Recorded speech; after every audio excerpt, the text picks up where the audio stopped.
Nacional del Litio que se formó en 2015 a instancia de la presidenta Bachelet, y cómo podría ser un encadenamiento productivo en que esté involucrada la ciencia, la tecnología y la innovación en la industria del litio.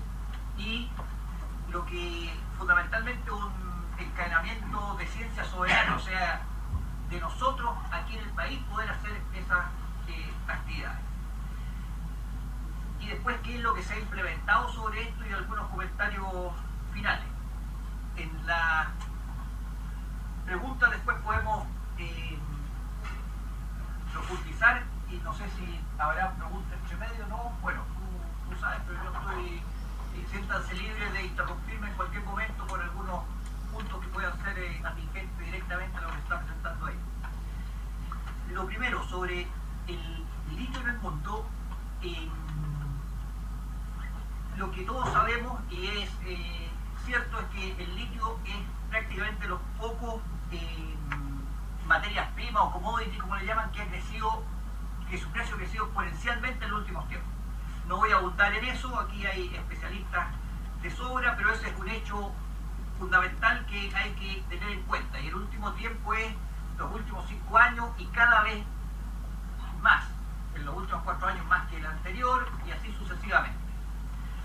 ¿Y cuál es la razón por este crecimiento? La razón fundamental es que el litio es un recurso energético.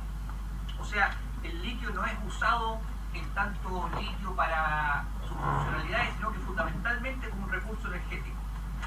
Y tiene 3 usos en energía que son bien importantes y que conviene tener en cuenta. Uno es como almacenamiento de energía, el otro es como en eficiencia energética y producción de energía. El que más se conoce es el primero, el de almacenamiento de energía. ¿Por qué? Porque con litio se pueden hacer baterías que se llaman esas de ion litio, que sirven para estos tipos de artefactos o computadores, pero también para baterías más grandes, fundamentalmente para autos eléctricos. Pero también se puede ocupar para sales fundidas, que es un método en que se ocupa una salmuera que en la noche en el día se calienta, se funde y en la noche se solidifica, y esa energía la entrega a un generador eléctrico, que es la idea de la energía termosolar. Entonces, en términos de almacenamiento de energía, el litio es clave porque permite, por un lado, permitiría la electromovilidad, que es un tema muy importante respecto de cambiar los automóviles de combustión interna por automóviles eléctricos. La Comunidad Europea ya dio un decreto que de aquí al 2024 deberían haber solo autos eléctricos en Europa. Estados Unidos está más atrasado en eso, pero esa es una señal bastante potente. De modo que, y el litio tiene, por presión electroquímica y por el peso, esas son las baterías que hoy día las mejores del mercado. Y por otro lado es importante porque cualquier progreso en energía renovable no convencional, especialmente energía eléctrica, solar y energía eólica, que no tienen un factor de planta igual a 1, o sea 100%, sino que son intermitentes, necesitan acumuladores potentes. Y los acumuladores están en las baterías de ion litio o en estas sales fundidas.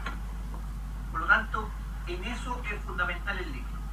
Pero también hay unas aleaciones livianas de litio-aluminio que se están haciendo, que salieron ahora al mercado, que se usaban solo en elementos de defensa o de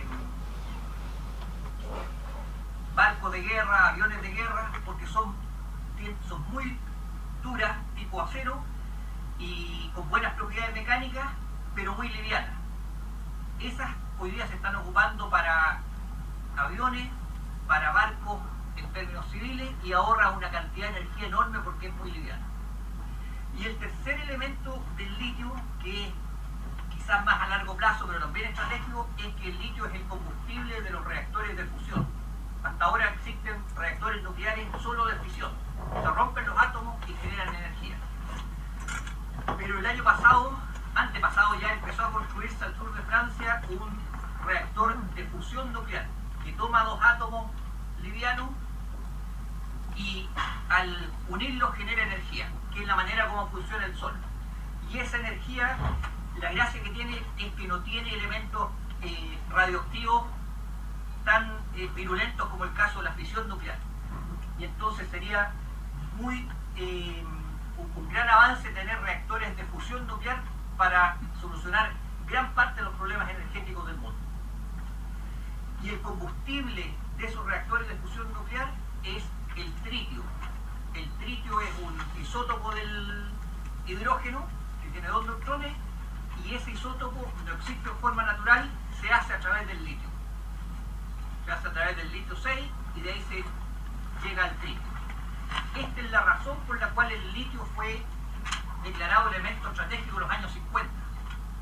Porque para las bombas de hidrógeno, el combustible que se necesitaba es tritio. Y el tritio, la única manera de sacarlo es del litio. Entonces Estados Unidos y las 5 potencias nucleares reservaron el litio en todas partes del mundo. Después tuvieron tanto tritio que liberaron eso en los años 70. Pero el caso de que en Chile sea estratégico o sea no concesible es porque la Marina exigió que sea no concesible, porque el litio es un material nuclear. Y es nuclear en ese sentido. Para bombas de hidrógeno, pero también para reactores de fusión. Y esa es la razón entonces que ha subido el precio en forma exponencial. Y por lo tanto es un elemento de carácter estratégico en la energía. Y por eso es que decimos que el litio para Chile es un material estratégico. En ese sentido. La buena noticia es que en Chile tenemos litio, y el litio está en el norte. Fundamentalmente nosotros tenemos más o menos 62 salares. En 15 de esos salares se conoce que hay litio, pero la gran cantidad de litio está en el salar de Atacama, porque tiene una ley muy buena. Y hay 3 partes donde en el norte existe litio con muy buena ley y en gran cantidad, que es el salar de Atacama, el salar de Uyuni en Bolivia y el salar del Hombre Muerto en Argentina, en la región de Jujuy. Eso es lo que han llamado el triángulo del litio, y que dicen que aquí está el Arabia Saudita del litio, etc. Y por lo tanto, desde ese punto de vista, uno podría decir que el litio tiene también es estratégico para nosotros porque tiene un carácter geopolítico muy importante. De hecho, Estados Unidos, que hace año a año un reporte de los materiales críticos para ello, tienen un gráfico de los materiales muy críticos, cercano a críticos y materiales no críticos, tiene el litio entre los materiales cercanos a críticos, porque es un material muy importante al cual ellos no tienen acceso y está en una región que no es la región donde ellos tienen dirección directa. Ahí puso un número. Chile tiene prácticamente el 40% de las reservas de litio en salmuera, Bolivia el 31% y Argentina el 14%.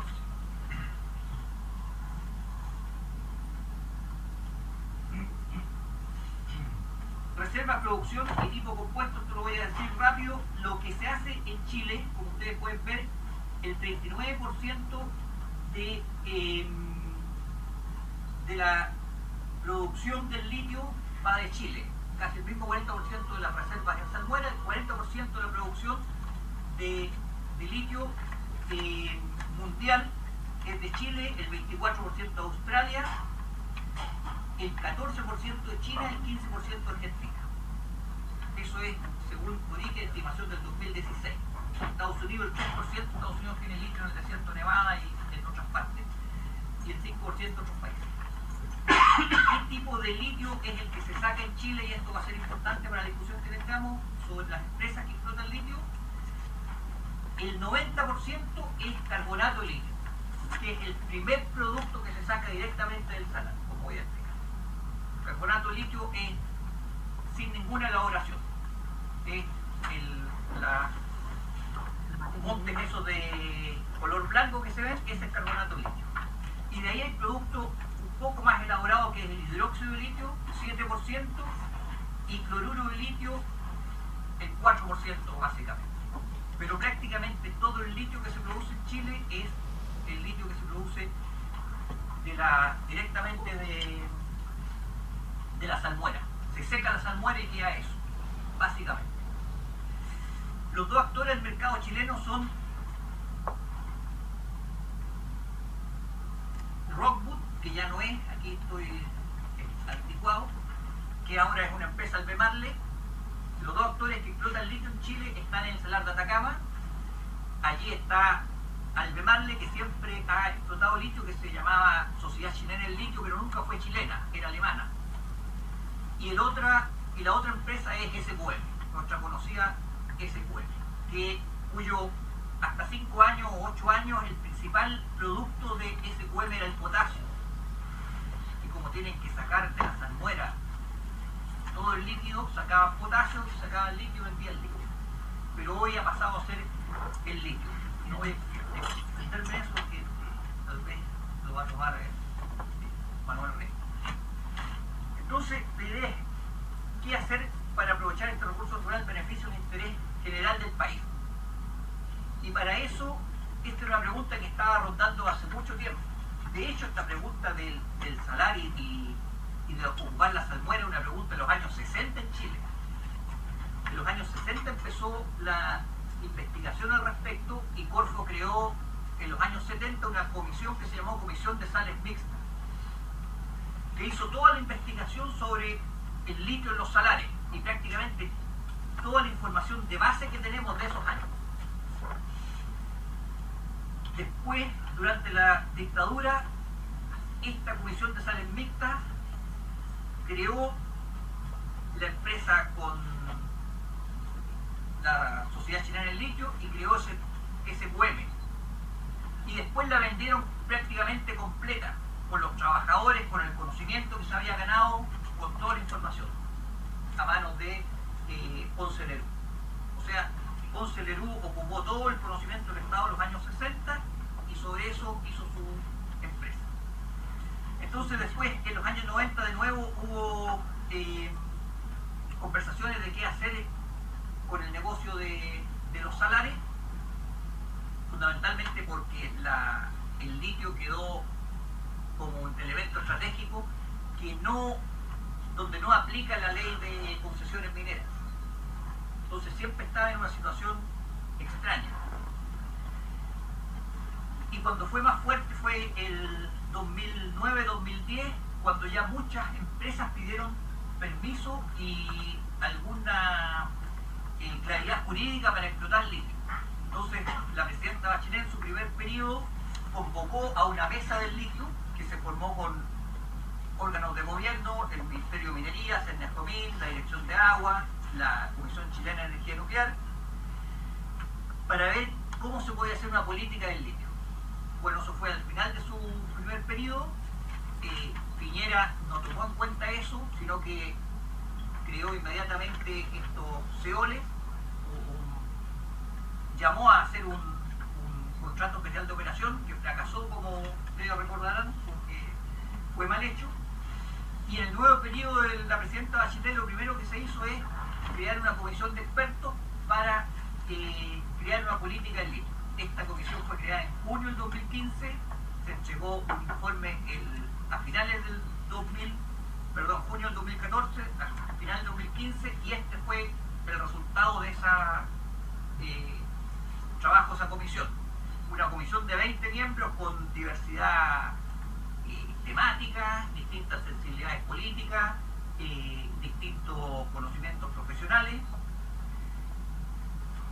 de distintas organizaciones. Estaba desde Samuel Lira, que fue el ministro de Pinochet que hizo la ley minera, hasta, no sé si puedo decir hasta, pero entre ellos Manuel Riesco también.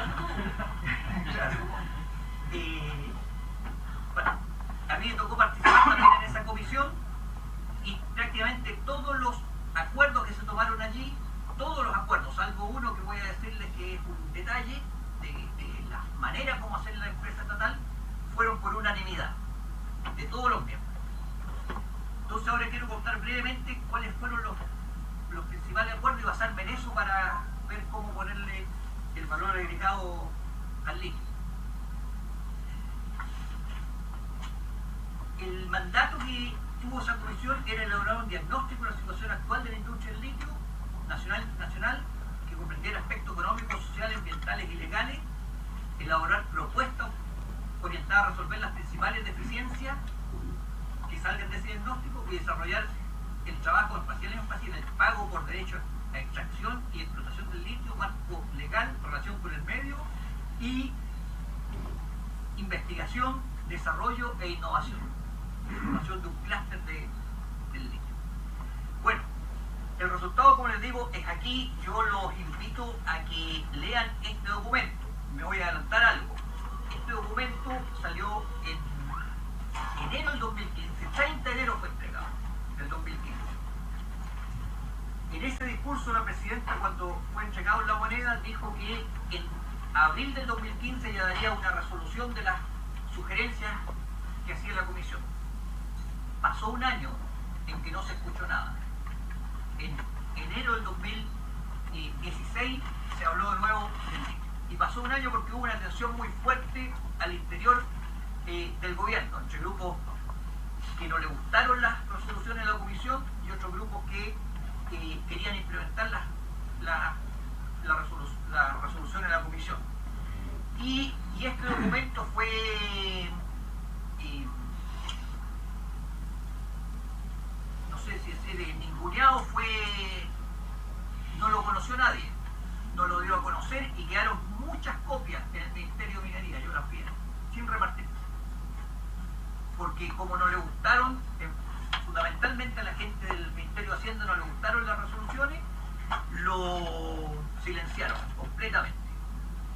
Incluso se había sacado una cartilla más corta, ya que la gente no lee tanto, con las indicaciones tampoco. Las cartillas quedaron miles o miles ahí en el Ministerio, sin repartir. Y tiene unas 40 páginas muy interesantes que hacen un diagnóstico de la situación actual del litio, visión estratégica, sugerencias por el marco legal y sugerencias de regalía y gravamen. Y tiene todo el resto que son anexos. Entonces, si alguien quiere estudiar la situación del litio, yo pienso que este es el documento base para saber todo lo que ocurre. Los diagnósticos están, o sea, los anexos están muy buenos y además tiene en la segunda página hay un link a un Dropbox donde están prácticamente todos los artículos, documentos y estudios que se han hecho en Chile históricamente sobre el litio. Entonces, ¿dónde se puede adquirir ese documento? Este está en internet. Si uno googlea Informe Comisión Nacional del Litio, sale.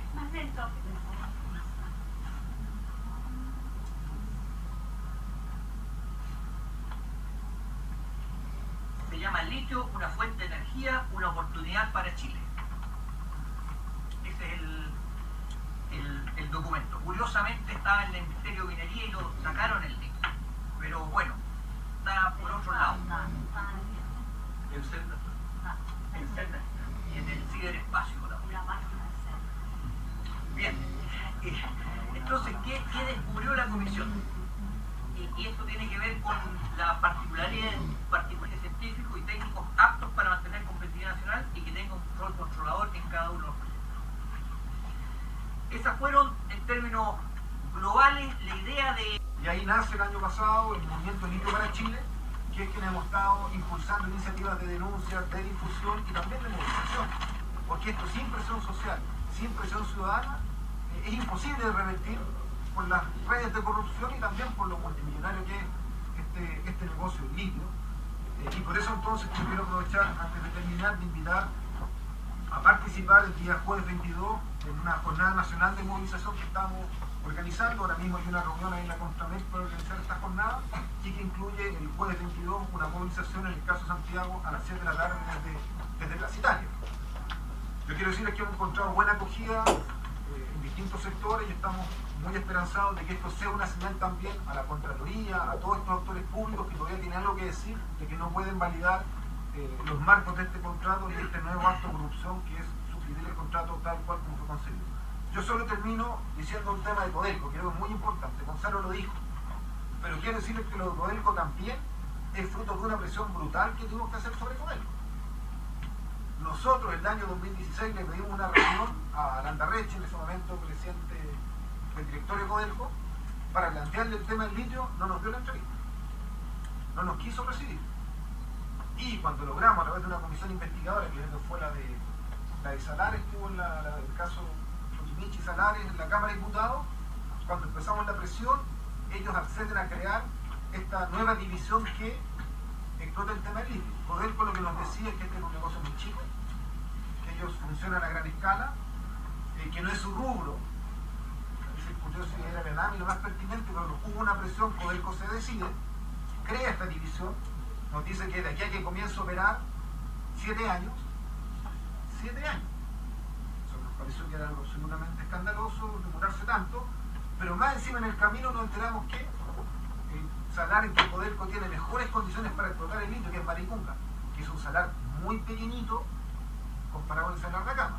Yo quiero en eso ser muy franco en decir, o sea, el que me diga no se preocupe, diputado, porque si el salar de Atacama está en manos privadas, el salar de Maricunga está en manos del Estado, sí, pero el 90% de la riqueza, del negocio que está en el salar de Atacama, en el salar de Maricunga, no sé, el 3% con suerte. O sea, lo que podemos hacer en Maricunga es una experiencia piloto.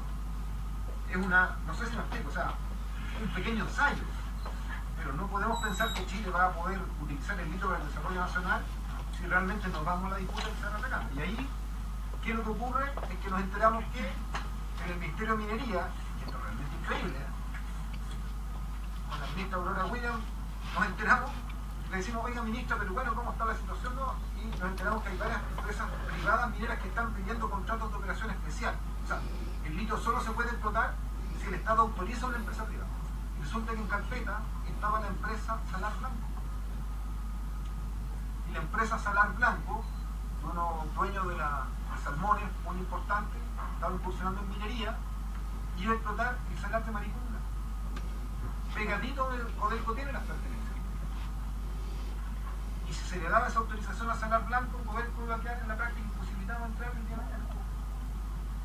Ahí lo enteramos. Por suerte, eso se logró parar, eso permitió que no entre esta empresa, pero la presión que hay por explotar el litio en cualquier volumen, aunque sea incluso los espacios más pequeños, es gigantesca. Y desde ese punto de vista, esto se juega todos los días. Y yo solo quiero terminar que con Vidal discutimos mucho, le dijimos, hay otro camino.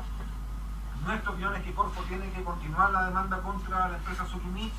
Si se pierden los tribunales arbitrales de la Cámara de Comercio, se va a la vía recurso de casación, o recurso de queja, perdón, a la Corte Suprema, y hay que dar la pelea. Y en paralelo, la bancada del Partido Comunista presentamos un proyecto de ley para crear la empresa estatal del litio. Proyecto de ley que es una reforma constitucional, que fue declarado invisible en la Cámara de Diputados, pero desde que lo presentamos, la Comisión de Economía, perdón, la Comisión de Minería no lo ha puesto en discusión ningún día. No, me equivoco. La Comisión de Constitución, porque es reforma constitucional. Ahora, que está Hugo Gutiérrez, presidente de la comisión, por supuesto que Hugo va a hacer que eso cambie y por lo menos demos la discusión. ¿Por qué? Porque nosotros tenemos todas las posibilidades de partir con poder con fondo experimental, a pequeña escala, pero un recurso de este potencial requiere, en nuestra opinión, una empresa que se dedique 100% a esto, se aboque, se integre, vea estas posibilidades de las cadenas de valor, y en ese sentido hay una opción legal distinta y nosotros vamos a pelear desde el Parlamento, desde la calle, por que Chile tenga su empresa estatal del litio y que eso nos permita usar el litio en forma intensiva, sustentable con los salarios, que es un capítulo aparte, yo no me voy a referir, pero es un capítulo aparte que requiere tanta dedicación como que hemos conversado acá, y por supuesto que eso sea también un camino a una puerta de industrialización para Chile.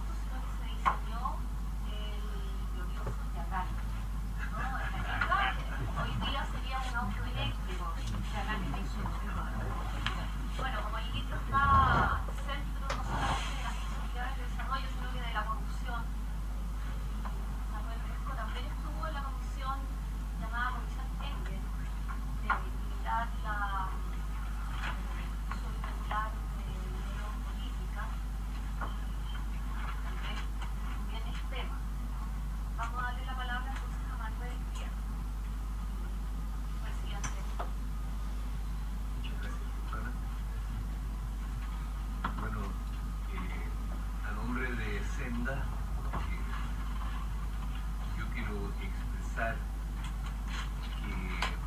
que es un orgullo para nosotros esta tarde tener acá a quienes han sido los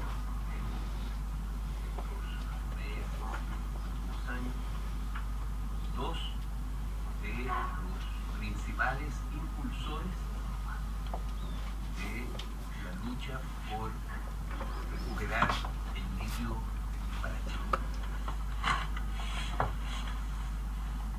Es muy bueno que se haya mencionado, que Daniel haya mencionado a Miguel Soto, porque Miguel también ha tenido un papel extraordinariamente relevante en esta lucha. Yo quiero decir también que han pasado muchas cosas desde la elección presidencial y parlamentaria hasta ahora en el país.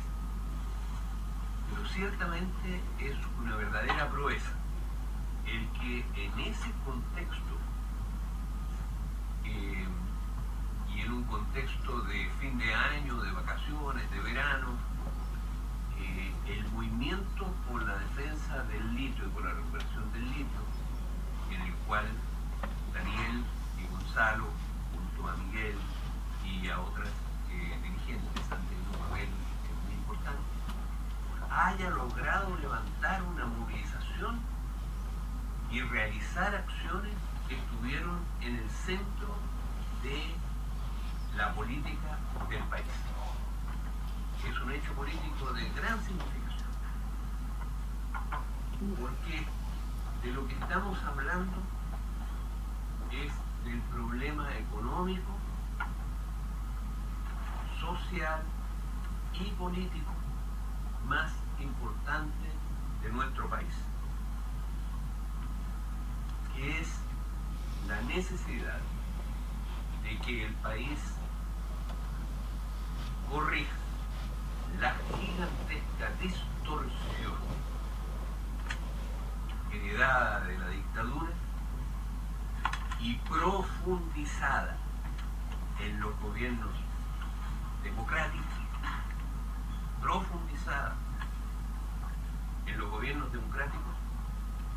respecto de la necesidad de aplicar una política racional de recursos naturales en Chile. La dictadura terminó con buena parte de el principal logro de los gobiernos progresistas de los años 60 y principios de los 70. El gobierno del presidente Frei Montalva y del presidente Allende, en términos de establecer una política racional para la explotación de sus recursos naturales. Felizmente, no fue capaz ni la dictadura ni los gobiernos que siguieron, intentaron hacerlo, de echar para atrás el logro concreto más importante, que es el resultado de la nacionalización del cobre, que se expresa hoy día en el hecho de que Chile tenga a Codelco, que es la manifestación de una política nacional y racional de explotación de recursos naturales, de todos de sus aspectos principales. Sin embargo, Codelco se ha visto reducido en proporción, ¿no es cierto?, después de tener el 90% de la importancia de la exportación de cobre banal, en el año 90 se ha visto reducido a alrededor de un 28% en la actualidad, a pesar de que Codelco mismo ha crecido. Pero por cierto, todo el resto ha sido entregado a eso es ni más ni menos lo que está en esto. Y eso es ni más ni menos el principal elemento del programa que es necesario llevar adelante en nuestro país para enfrentar los graves problemas que en este momento enfrenta nuestra sociedad y nuestra economía. Esta es la madre del cordero de sus problemas. Hay que enfrentarlo y resolverlo. Y digo que este es un problema social y un problema político. Porque ¿quién se queda con la renta de los recursos naturales del país? Manda en Chile, manda en la élite chilena, y ese es un problema social, y manda en la política, y es un problema político. Y en este momento el grueso de la renta de nuestros recursos naturales está en manos de un puñado de grandes empresas que son los que mandan en Chile, principalmente las mineras. Y la forma en que lo hacen quedó de manifiesto con el caso Soquimillo. Lisa y llanamente se han comprado al sistema político. Todos los presidentes democráticos han tenido como principales asesores en minería, todos los presidentes y presidentas han tenido como principales asesores en minería al principal lobista de las mineras en Chile, que lo conoce todo el mundo. Y no es por su linda cara. El que se queda con la renta de los recursos manda en Chile. Y por lo tanto es ilusorio pensar en que se puede cambiar el modelo de desarrollo del país de un esquema rentista y extractivista, o como se quiera llamar. Es ilusorio pensar que se pueda cambiar ese modelo si no se cambia la hegemonía dentro de la élite y si no se cambia la hegemonía política, que significa que el país recupere lo que le pertenece, lo que nos pertenece a todos, que son los recursos naturales. Porque mientras la renta de esos recursos esté entregada a estas empresas van a seguir mandando y van a aplicar las políticas que les convienen a ellos, que no son las políticas que les convienen ni al país, ni al pueblo, ni a la economía, ni, permítaseme decir, ni tampoco siquiera a la clase capitalista auténtica chilena, porque son rentistas. Y los rentistas toda la vida han sido parásitos precisamente de los capitalistas, porque la renta de los recursos es una transferencia de valor, no es una creación de valor, es un sobreprecio por encima de lo que cuesta producirlo. Y no es una creación de valor, sino que es una transferencia. ¿Y de dónde proviene esa transferencia? ¿Cómo es posible que ciertos productos, que son los productos escasos, se vendan sistemáticamente por encima de lo que valen? Cuando, evidentemente, el conjunto de los productos tiene que venderse por lo que vale. Porque si no, ¿de dónde saldría el dinero para comprarlo? Por lo tanto, en el conjunto de la economía, la suma de los precios tiene que ser igual a la suma de los costos. Y los costos incluyen los salarios de los trabajadores y las ganancias del capital. Y precisamente de los salarios de los trabajadores y de las ganancias del capital es de donde sale el dinero para comprar todo lo que se produce. Y por lo tanto no puede ser más alto la suma de los precios que la suma de los costos al nivel del conjunto de la economía. ¿Y cómo es posible entonces que haya productos que son los productos escasos, que el mercado siempre premia la escasez con un sobreprecio, cualquiera sea el producto o el servicio, y eso se llama renta? Pero ¿de dónde sale esa renta? Sale precisamente de una disminución por debajo del costo de el resto de los productos competitivos. ¿Y quién es el que paga la cuenta de la renta? ¿Qué es lo que se achica en estos precios que hay que disminuir para que estos otros puedan estar más altos. Se achica precisamente la ganancia de los capitalistas, la ganancia media. Es de ahí donde sale principalmente la renta. Y es por esa razón que el país no puede entrar a la modernidad si no recupera la renta de sus recursos. Y es por eso que un programa que se plantea en primer lugar la renacionalización de los recursos del país no es un programa socialista, no es un programa comunista, es un programa liberal radical. Es un programa que lo aplaudiría Adam Smith o David Ricardo, que además lo formuló explícitamente en esos mismos términos. Pero además es lo que aplican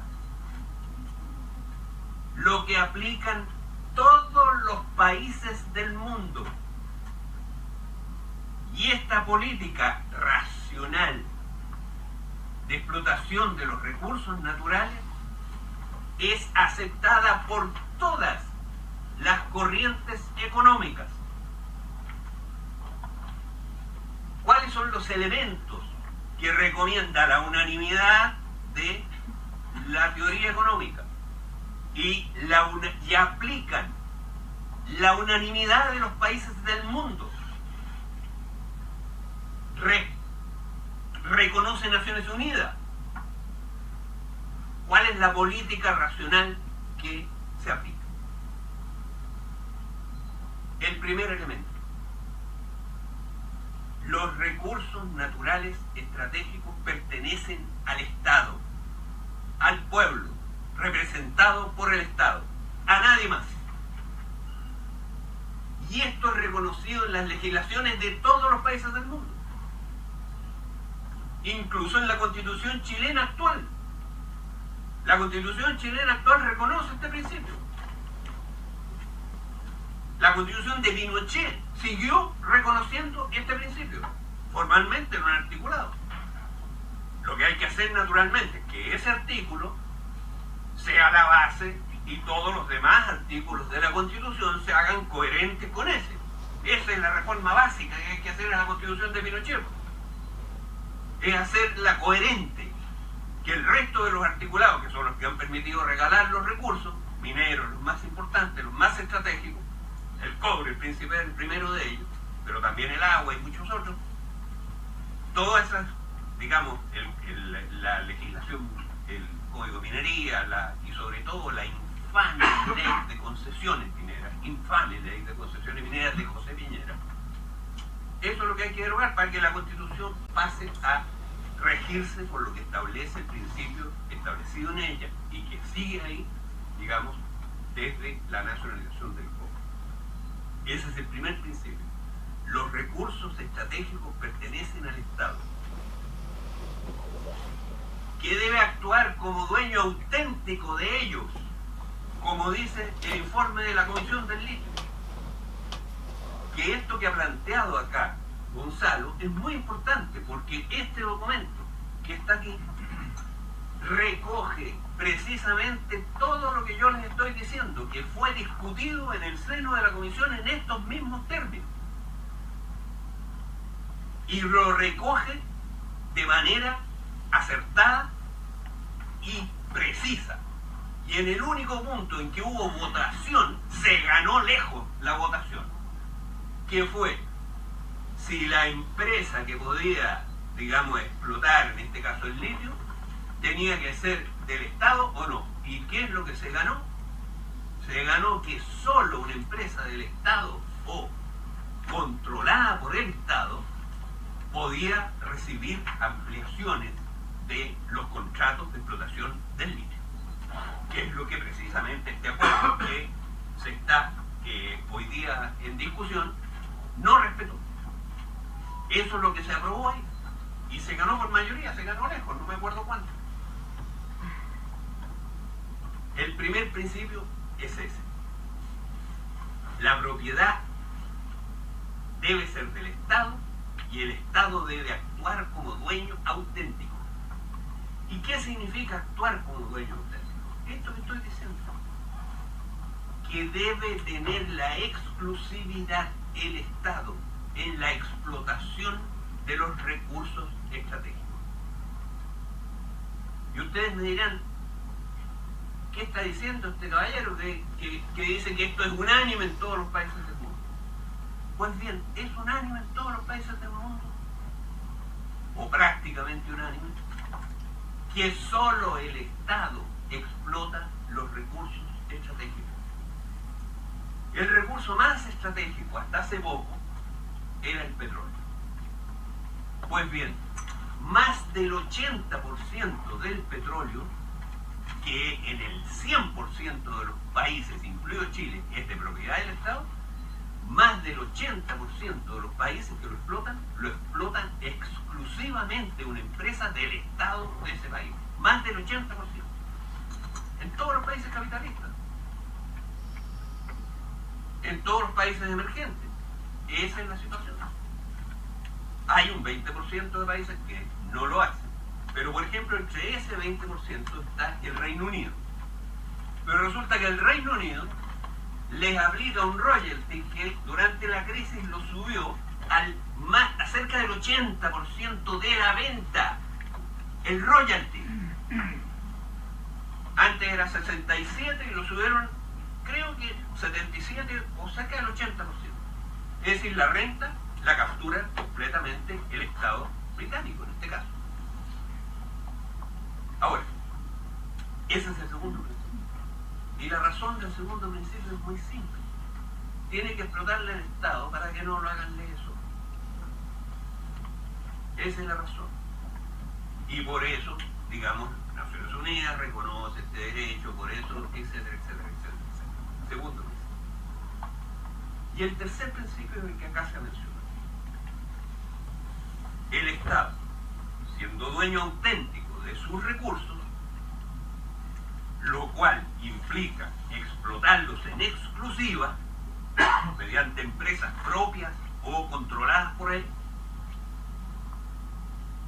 el Estado debe invertir parte de esa renta, que no es creación de valor sino transferencia de quienes compran estos recursos escasos, debe invertir parte significativa de esa renta en lo que acá se ha dicho, lo que lo mencionó Gustavo, en desarrollar cadenas de valor agregado, aguas arriba y aguas abajo, o encadenamientos previos y posteriores a la explotación de recursos.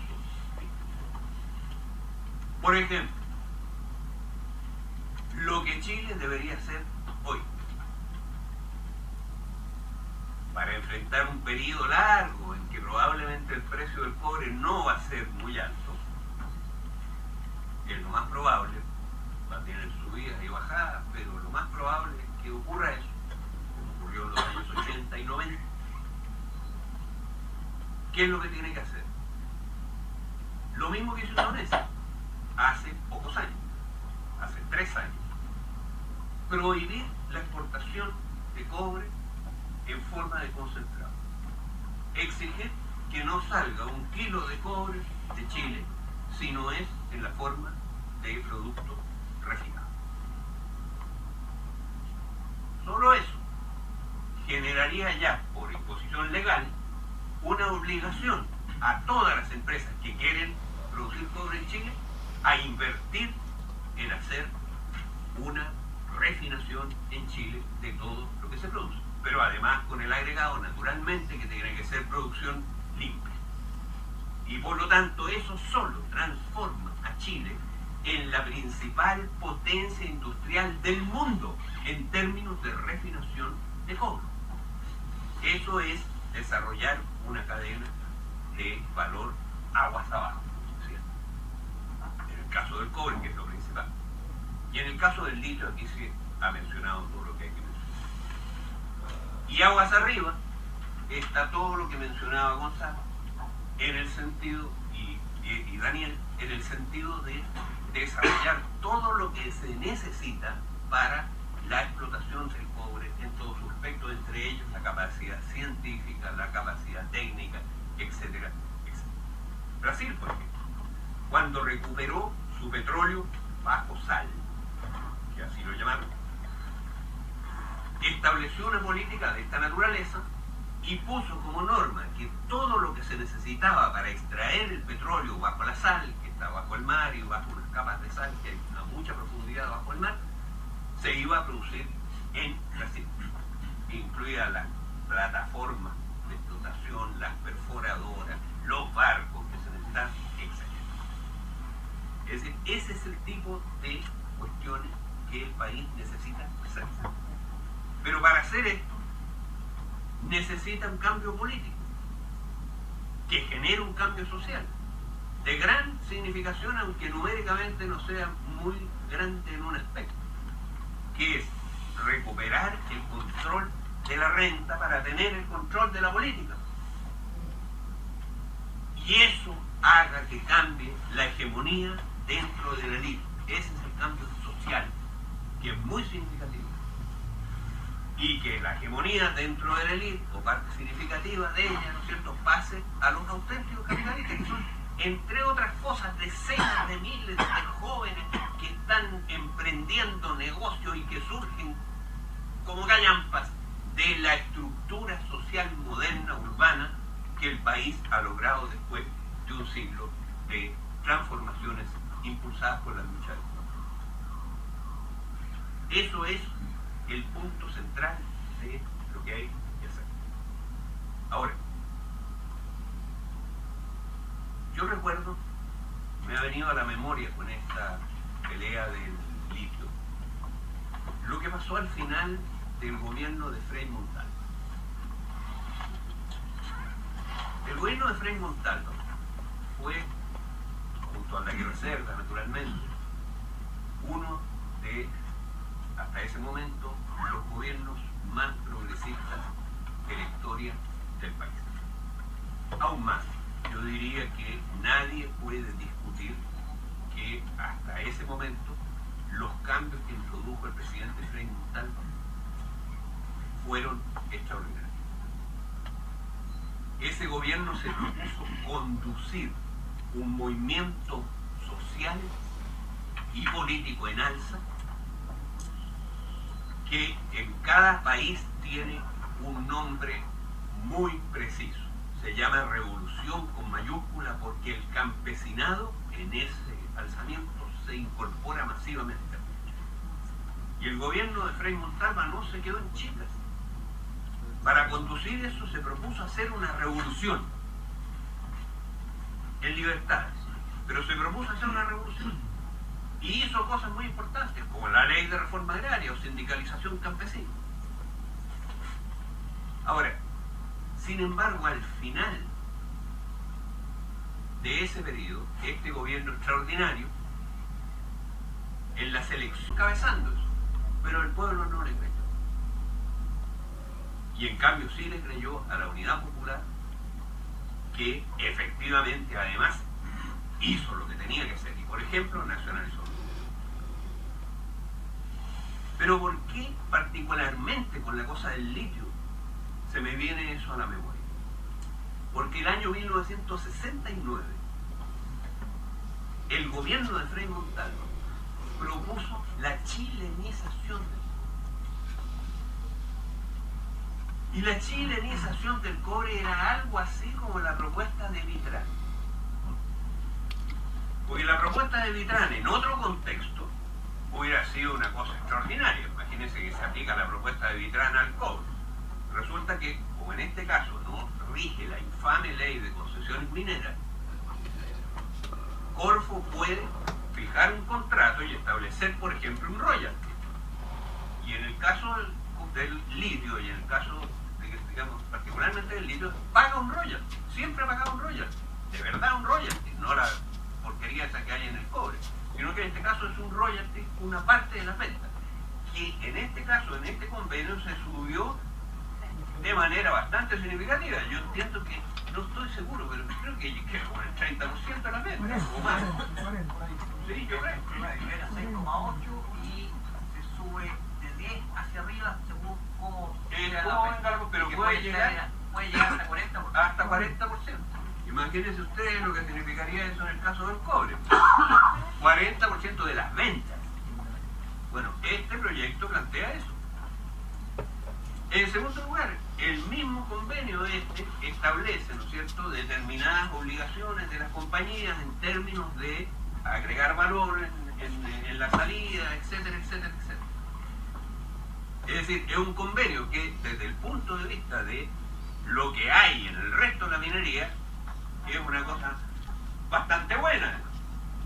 Pero ¿cuál es el problema? Lo mismo que la chilenización del cobre. No cambia lo fundamental, no da los pasos que hay que dar, que son los que están en este informe.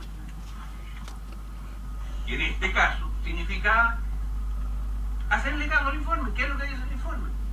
La manija la tiene Corfo, porque Corfo es la que autoriza los convenios. Y resulta que, como dijo Daniel, los convenios que tenían las dos compañías, Abermale o Armervale, no sé cómo se llama ahora, que se llamaba Rockwell en ese momento, se le acababa el año 30 y la cuota que tenía era pequeña y la de Soquimich también era pequeña. Y esa es la herramienta que tenía, que si el contrato arbitral importa poco, porque lo que tenía en realidad en la mano Corfo era si ampliaba o no ampliaba los contratos. Si no hubiera ampliado los contratos de Soquimich, el precio de Soquimich, de la acción de Soquimich, hubiera caído al suelo y Ponce Lerú quiebra, porque resulta que las deudas que tiene Ponce Lerú, que nunca tuvo un peso, son iguales a las creencias que tiene, ¿no es cierto? Y resulta que esas deudas están avaladas por acciones de Soquimich, y por tanto, si las acciones se van al suelo, el hombre, vamos a ver cómo paga las deudas. Entonces, concretamente, ese es el error craso de Vitrán, de haber ampliado los contratos a las mismas empresas y no haber dicho, no señor, el informe del litio me dijo a mí que no podía yo ampliar ningún contrato si no era una empresa del Estado o asociada y controlada por una empresa del Estado. Nosotros en la Comisión del Litio nos reunimos por la gerencia de entonces Rockwell, le preguntamos esto y ellos se manifestaron completamente dispuestos a entrar en asociación con el Estado chileno, en una empresa que podía controlar el Estado chileno. A ellos lo único que les interesaba era tener acceso al recurso. Eso era lo que realmente les interesaba, y lo dijeron claramente. Por lo tanto, ese es el problema de Vitrán. Vitrán con esto hace lo mismo que la chilenización del cobre. Se queda en la estacada, se queda en las winchas. Ahora, ¿qué es lo que hizo en ese momento la izquierda? Se opuso tenazmente a la chilenización. No porque no fuera un paso adelante, sino que porque no era lo que había que hacer. Yo recuerdo que por primera vez, igual que ustedes lograron ahora poner esto en el centro de la discusión nacional, por primera vez se empezó a hablar en Chile masivamente en ese momento de nacionalizar el cobre. Fue el 69, recién cuando esto se transformó en un tema masivo. Antes era un tema que la izquierda impulsaba, etcétera, etcétera, pero que no estaba en el centro de la discusión. Esto lo pasó al centro de la discusión. Esta oposición que son la izquierda, que es lo que ustedes están haciendo correctamente. Por eso es muy acertado políticamente y muy importante lo que están haciendo, a mi juicio. Bueno, y 2 años después, la unanimidad del Parlamento aprobaba la nacionalización. Ese es el problema que nosotros tenemos que resolver. Esa es la base del movimiento que tenemos que construir, que tiene que ser muy amplio, al igual que aquí votaron a favor de este informe, ¿no es cierto?, señores conservadores, señores de centro. El que más se opuso a esto era un abogado que estaba ahí pagado por Soquimich. Era nada menos que el que había formado la empresa que un partido político había, un comando había formado, ¿no es cierto?, para recibir dinero de quién? De Soquimich. Bueno, el hombre al final ni fue a la votación, pero quedó completamente aislado. La misma situación hay que lograr que se produzca en el país.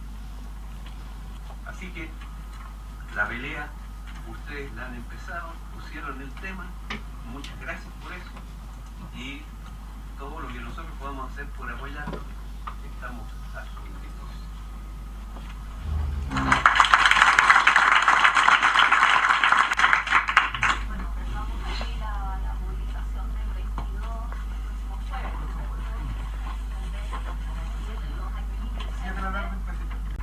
El tema de lo que le va a significar a Sojimich de aquí al año 2029, porque a lo mejor en 2030, si seguimos igual, lo pueden hasta renovar, ¿no? Está dentro de las posibilidades. La información que hay es de que al 2029, cuantificada en dólares, y eso es lo que Vitrán defiende, son 14.000 millones de dólares. Eso es lo que sale en las publicaciones, será verdad, será mentira, no tengo idea. Pero eso es lo que Vitrán dice, que nunca Chile va a recibir 14.000 millones de dólares al año 2029, si es que, eso lo lees, también está publicado, si es que se lleva adelante todo lo que ustedes han explicado en torno a poder darle un valor agregado a la explotación del litio. Entonces, en eso se está escudando él. Eso es lo que hay que demostrar, a pesar que aquí se ha hablado de que va a tener una gran utilidad el litio, de todas maneras, en este contrato que se hizo, no comparable con el cobre, como que se acaba de decir el compañero Resco. Entonces, ¿cómo se puede atacar esa situación concretamente? Porque estamos en una sociedad capitalista 100% y se embauca vía televisión y medios de comunicación de que cuándo nos vamos a ver de nuevo con 14.000 millones de dólares de aquí al 2029. Esa yo creo que es la explicación valedera con todo el trasfondo político que le han dado a ustedes. El tema económico. Porque estamos en una sociedad mercantilista. Racional la forma como se está haciendo. Yo tengo la opinión, no tengo las cifras, será un trabajo que haremos con economistas, que tenemos yo ahí al Senda también, de que si nosotros pensáramos en la posibilidad de los usos de la industrialización del litio, los volúmenes o los 14.000 millones podrían duplicarse o triplicarse. Y no solo duplicarse o triplicarse como la posibilidad de recursos que van al Estado directamente, sino que también desde el punto de vista de los empleos de calidad que quedan en Chile. Porque claro, nosotros no tenemos industria y eso hace también que el tipo de empleo sea totalmente distinto. Yo creo que el caso de Brasil es emblemático. Yo estuve hace 1 o 2 años en Brasil y era impresionante ver las plataformas que decía el Manuel Resco, impresionante. Esas plataformas Brasil no las desarrolló con los astilleros y con las factorías para poder trabajar eso en forma espontánea. Fue una política de Estado. Entonces pensar que una empresa privada va a hacer esas inversiones no es rentable para ellos. Ellos buscan maximizar su ganancia. Por eso que es tan importante el problema del control del Estado. Si no, no estaría planteado. Entonces, a mí me parece que esto es muy importante.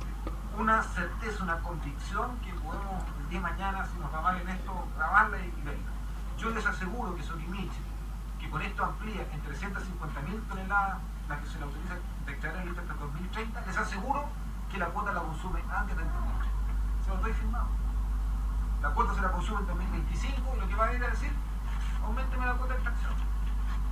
Porque la lógica es la mayor ganancia posible y la demanda es evidente que va en crecimiento. Ahora, por supuesto que tenemos un problema y decir crear una empresa estatal no quiere decir explotar bien el recurso, no quiere decir industrializarlo y tampoco quiere decir hacerlo de forma sustentable. Y por supuesto que poder contiene una deuda en sectores significativos del impacto ambiental que ha tenido en acciones propias de algo que tienen impacto negativo, pero bueno, es el desafío también de que al ser una empresa estatal por lo menos hay un control público, hay una responsabilidad y desde ese punto de vista yo creo que estamos obligados a avanzar en esa línea. Pero también hay que ser muy franco en esto. Acá tenemos que abordar los debates sin temor. Dentro del mundo de la comunidad tacameña, la opinión que hay, lo que yo poco conozco, es que también hay gente que plantea que no hay que explotar el recurso. Y que el punto central es que ese recurso queda ahí. Y eso es un debate. Yo no estoy de acuerdo con esa mirada. Porque es como que a mí me digan que en el norte de Chile no existe la minería. Y yo no puedo avalar eso. Porque si desde Coquimbo hasta Arica no existiera nada de minería, yo te digo el norte de Chile se despuebla, se queda absolutamente despoblado. Pero sí creo que se puede hacer minería sustentable, sí creo que nosotros podemos hacer una minería intensiva vinculada a producción industrial y no hacer una minería en que la ganancia va solo por el volumen y el volumen está asociado por supuesto al daño ambiental. Entonces, creo que en eso tenemos que tomar posiciones y decisiones como país y sobre eso habrá un debate. Y probablemente, o no probablemente, los pueblos originarios van a ser parte de ese debate y tenemos que darlo para ellos. Entonces, desde ese punto de vista, creo que en eso no podemos tener dos o tres lecturas distintas. Y por último, otra cosa, en relación al tema de esto de qué como el futuro del litio. Bueno, la gente que más sabe de esto, tiene un experto español que estaba hablando del gobierno boliviano, si no me equivoco, parece que nos responsable en esa conversación, nos dijo que efectivamente estos boom de recursos, como llaman, de recursos naturales, a veces son cortos. Él proyectaba, que es un experto mundial, que el boom del litio podría llegar a un máximo de, decía, 10 a 15, y después podría decaer, entre otras cosas lo que tú comentabas, que son las innovaciones tecnológicas. Con el salitre pasó en algún minuto. Yo no puedo prever cómo se comportará en ese sentido, pero es evidente que aquí tenemos que preguntarnos, hay dos estrategias. Hay unos que dicen, esto se resuelve copando el mercado, que aumentemos el volumen de lo que produce el país, y otros que dicen, menor volumen, sustentable también ambientalmente, y agreguémosle, incorporemos el valor agregado. Yo creo que son decisiones. Son decisiones, y a mí me parece absolutamente razonable que nosotros digamos, hay otro camino que no es solo copar el mercado y aumentar los volúmenes, porque los volúmenes tienen impacto y consecuencias que hemos comentado. Ahora, en lo que sí todos los expertos que han venido a Chile nos han dicho, no sé cómo graficar el lenguaje común y corriente, pero lo que nos dicen es lo siguiente: el lugar en el mundo en que es más barato producir litio y el litio sale de mejor calidad se llama Salar de Atacama. No está en Argentina el famoso Salar del Hombre Muerto, no está en Bolivia en el Salar de Uyuni, está en el Salar de Atacama. Y por eso que entonces Oquimich no quiere soltar el Salar de Atacama. Por lo tanto, que los australianos vayan a entrar, yo entiendo que los australianos sacan un salar, o sea, un litio que es de roca, y que es un proceso mucho más complejo y costoso. Entonces, eso nos hace también que tengamos esta responsabilidad. ¿Y por qué se da esta situación con el litio y no con el cobre? Y ahí es donde nosotros tenemos la responsabilidad política. Porque resulta que el litio, como lo explicaba Manuel Crespo, no es concesión minera. La propiedad del Estado está en nuestras manos. Y este famoso contrato de arriendo, tan absurdo es lo que nos impide explotarlo, y desde ese punto de vista creo que es una oportunidad que tenemos que ocupar. Y por último, lo que decía compañero Nóstica, bueno, ¿qué pasa con el mundo político? Siento súper sencillo. El mundo político reacciona a los estados de ánimo y a la presión de la ciudadanía. ¿Por qué se votó y se avanzó en la gratuidad en la educación? Mucho, poco, pero se avanzó. Por las marchas del 2011.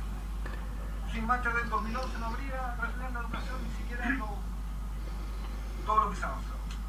Y si no hay presión social en el litio, no va a haber avance en la posibilidad de que desde el mundo político se tomen decisiones que beneficien al país. Lo que yo sí quiero decirle es que esto está teniendo impacto concreto. Yo solo comentar, el otro día en el Congreso me dijeron, opine, diputado, porque la democracia cristiana presentó un proyecto de acuerdo para hacer acuerdos con el gobierno de Piñera y avanzar en las temáticas que Piñera ha instalado. Los 5 temas. Las mismas cosas de siempre. Empecé a mirar y en el punto 9 de la propuesta del Partido Verde Cristiano venía el litio. El litio. Controlar, comercializar el litio, venían ahí. O sea, esto está teniendo cierto impacto, pero cierto impacto. Y la única manera que esto avance es que hagamos una discusión de toda la sociedad chilena. Miren, de las ideas que están acá probablemente encontremos propuestas mucho mejores, fórmulas, en eso, pero el punto, la responsabilidad que tenemos es que en este minuto está la coyuntura, en este minuto tenemos que presionar, y yo estoy absolutamente convencido que todavía podemos dar vuelta este famoso acuerdo de la Corfo con Solinich, pero que para eso hay que presionar. Así que por eso yo quiero reiterar la invitación para el día jueves. Es muy importante que hagamos esta movilización nacional. Nosotros dimos un primer paso en enero, que era un mes muy malo, está ya todo el mundo ahí con la cabeza en las vacaciones. Pero logramos dar ese primer paso, y la verdad que lo que a mí más me tiene satisfecho es que además logramos un gran apoyo de presiones sindicales. Quiero decirles que hicimos nosotros el año pasado un seminario en Calama con muchos sindicatos participantes, porque los trabajadores que están vinculados a la minería se dan cuenta de la riqueza que es, y se dan cuenta cómo los dueños de esas empresas se llevan la riqueza para casa. Y eso es muy importante porque es un actor que es fundamental para hacer los cambios. Entonces, a mí me parece que eso es otro valor, y por eso que yo saludé la presencia de Miguel Soto, que a través de la Contramed nos pudimos aliar para esta lucha, y que está hoy día acá, por eso no está Miguel planificando la marcha, así que la Contramed.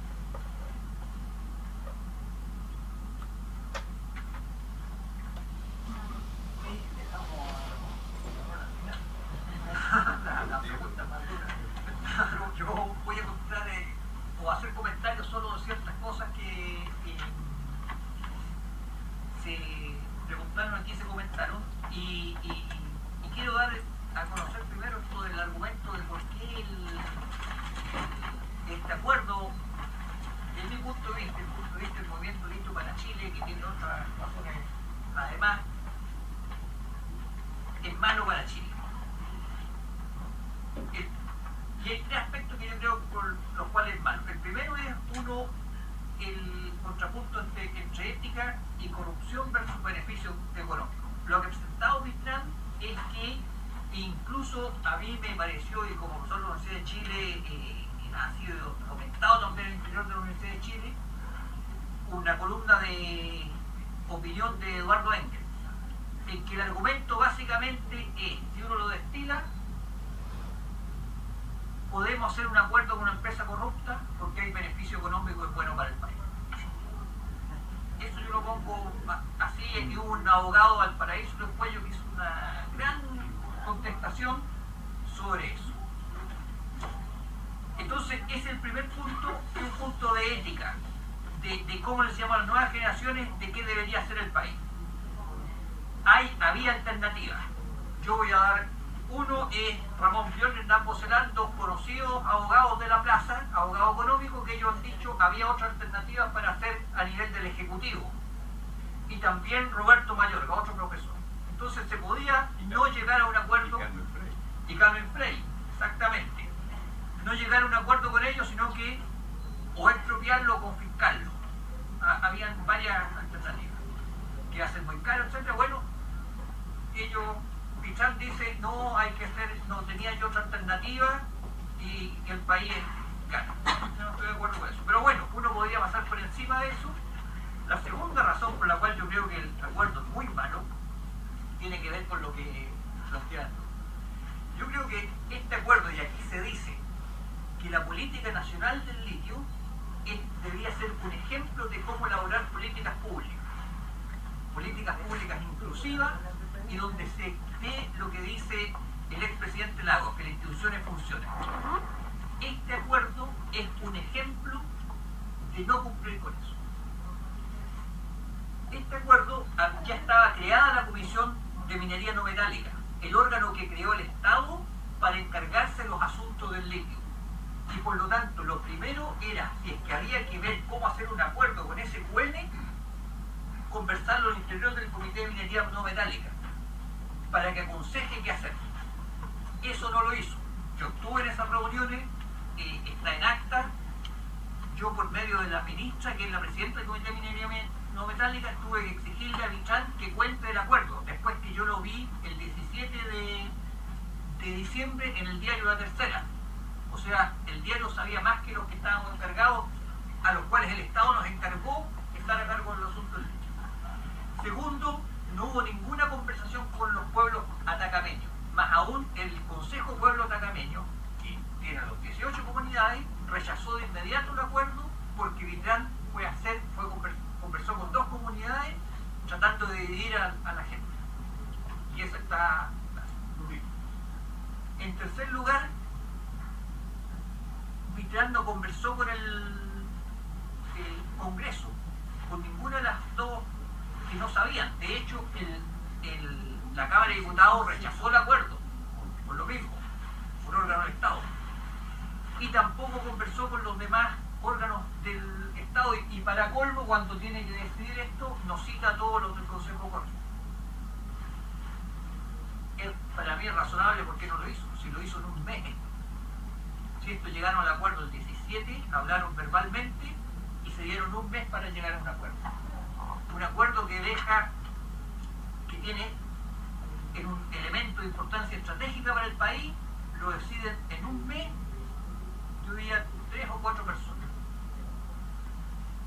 Y por supuesto después le dirán a la presidenta que esto es lo que hay que hacer, y por eso se empleó tanto Vitrán en convencer al país. Entonces ese no es un ejemplo.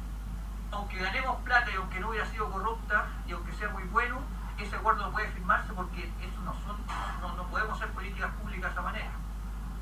Ahora, uno puede hacer lo inverso.